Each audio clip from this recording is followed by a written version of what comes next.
So the best drivers have an ability to adapt to their car, and yes, you can adapt too much. You can get to the point where you're so focused on adapting that you never improve your car, and there comes a point in time where you do want to adjust your car, you want to adjust the handling, but when you're on the track and the car is understeering, it's not like you can make big changes. Typically you can't make big changes at that point.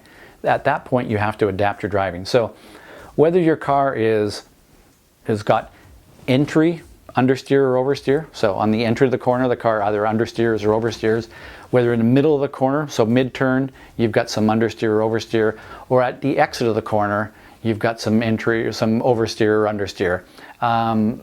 That's kind of, those are the big broad categories, right, and where you're going to have those problems. You then have to adapt to that, and really you have three tools to do that.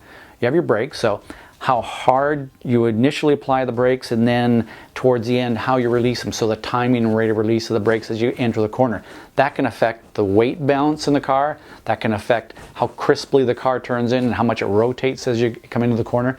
So if you need the car to understeer less or more, if you want the car to have less oversteer or more oversteer, you can adjust some of that with how you apply the brakes and how you release the brakes.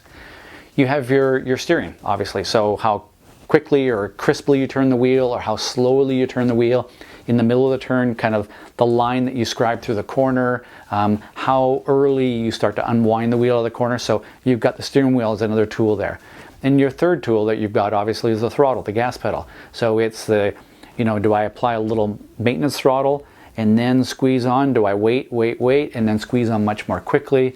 Do I have to do a little modulation in the middle of the corner to change the balance of the car? You have all three of those tools. Again, so obviously the brake, the steering, and the throttle.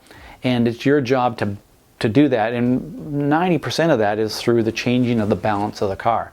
So you have to adapt to that. I see drivers a lot of times that they come in and their front tires are on fire because the car was understeering so bad, and they were just like grinding the front tires off the car, and that's not adapting to it.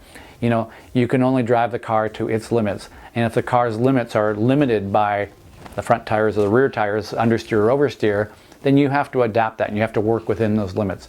The thing is that you can do things, you can almost trick the car into doing things to work around some of those problems. So think about that the next time you're on track and you've got a handling problem. Think about using the brakes, the steering, and the throttle to change what the car is doing and you adapting to it.